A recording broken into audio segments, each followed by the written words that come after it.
When the NBA reopened for business following the 2011 lockout that wiped out part of the ensuing season, the league's glitziest franchise was already primed to make the first and biggest splash. On the night of December 8, 2011, the same day owners and players ratified an agreement to end the lockout, it appeared Kobe Bryant's Los Angeles Lakers had landed Chris Paul in a mammoth 3-team trade. Before the sun even set in Los Angeles though, the deal was already off, by will of Commissioner David Stern, who was representing the league-owned New Orleans Hornets at the time. The biggest trade that never happened was supposed to extend the Lakers' historic run of dominance into another decade. Instead, Stern's unprecedented veto forever changed the course of history for 3 franchises, multiple superstars, and the NBA as we know it.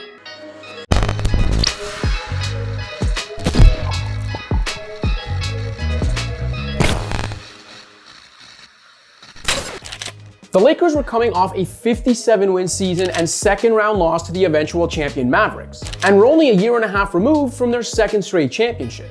But when you're the Lakers, you're Kobe, and you just experienced an 11-year run that included 7 finals appearances and 5 titles, a second-round sweep might as well be the lottery. Meanwhile, in New Orleans, the potential free agency of their superstar loomed over the franchise.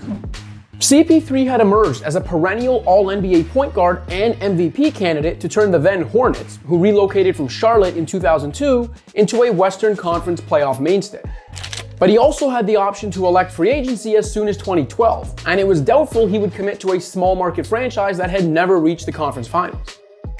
Making matters more complicated, minority owner Gary Shuest's attempt to buy out majority owner George Shinn fell through. Shinn no longer had the financial might to continue operating the Hornets, and the league stepped in to purchase the franchise for $300 million while it searched for a new owner who would keep the team in the Big Easy. Over in Houston, the Rockets were a solidly mediocre team in the wake of the Tracy McGrady Yao Ming era. But general manager Daryl Morey understood the NBA as a stars league, and he was hell-bent on landing such a player for his franchise. That all made the Lakers, Hornets, and Rockets perfect trading partners.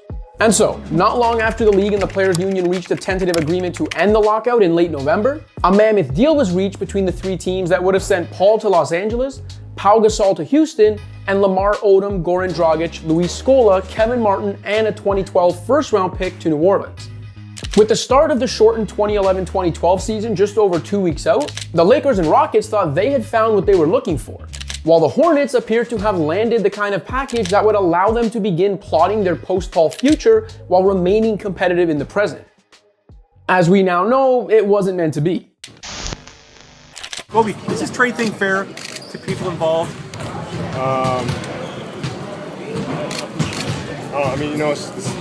Unfortunately, it's just the nature of the beast. Right? It's just the business that we're in. Owners can make trades, and in this situation, the commissioner has the right to void the trade. So, as the NBA prepared to officially reopen for post-lockout business, Stern, who was acting not just as commissioner, but as the leader of the NBA's collective group of owners who now ran the Hornets, vetoed the blockbuster. The only thing more stunning than the trade itself was how quickly it was nixed, and the fact it was Stern who did it. With Lakers fans enraged, 3 franchises temporarily paralyzed, and the basketball world at large in a state of confusion, the NBA denied that it was the owners who squashed the trade. But an email from Cavs owner Dan Gilbert to Commissioner Stern, which was obtained by multiple media outlets at the time, plainly indicated how at least one NBA governor felt. Calling the potential pro-Lakers trade a travesty, Gilbert wrote, "This trade should go to a vote of the 29 owners of the Hornets. I could not remember ever seeing a trade where a team got by far the best player in the trade and saved over $40 million in the process," Gilbert continued. For his part, Stern told Sports Illustrated in 2018 that GM Dell Demps, who Stern referred to as a lousy GM, had incorrectly informed the Lakers and Rockets that he had authority to sign off on the deal.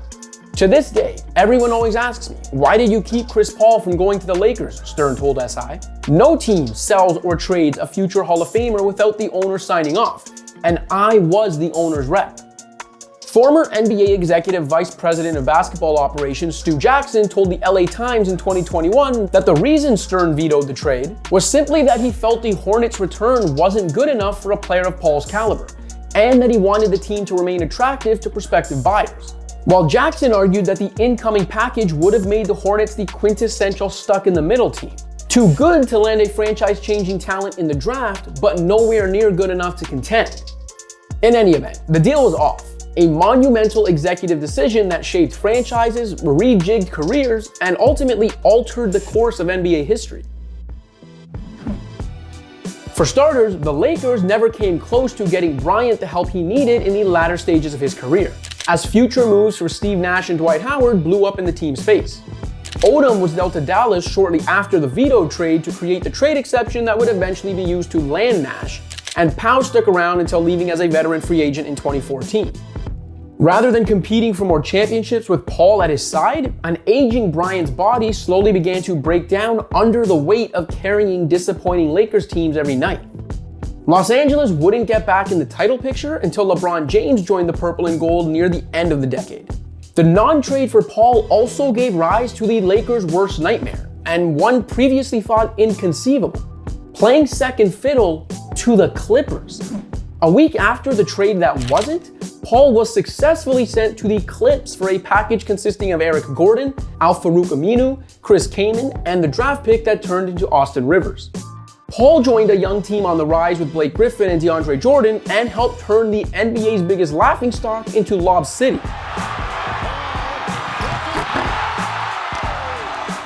A must-watch team that made 6 consecutive playoff appearances, though the point guard wouldn't truly taste postseason success until a 2021 finals run with Phoenix.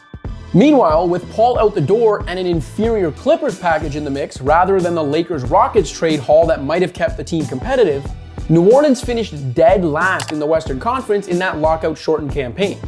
Their miserable season, however, helped them win the 2012 draft lottery and the right to select Anthony Davis first overall.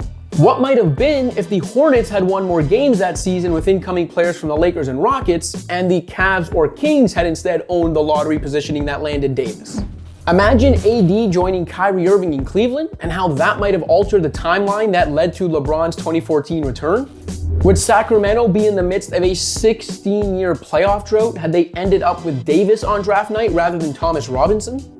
Then there's Morey's Rockets. Following a third straight winning yet playoffless season in 2011-12, Houston traded Kyle Lowry to Toronto for a draft pick it later package with Martin and other pieces to pry James Harden out of Oklahoma City.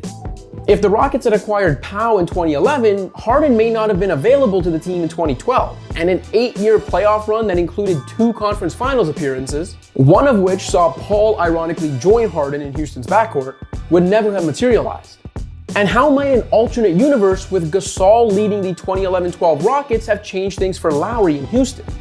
Would the future star point guard have ever ended up in Toronto, where his arrival helped spur the most successful period in Raptors history, and which ultimately culminated in Canada's team winning its first ever championship in 2019? Ultimately, every unrealized trade comes with an endless list of what-ifs and potentially league-altering ramifications. But we usually don't hear about the trades that don't happen, and often aren't even aware trade talks occurred. In the case of Paul's vetoed 2011 trade to the Lakers, we watched it unfold, just as NBA Twitter was taking off in real time before our eyes. And the NBA would never be the same. Thanks for watching. If you liked this video and want to see more content like this, be sure to hit that subscribe button.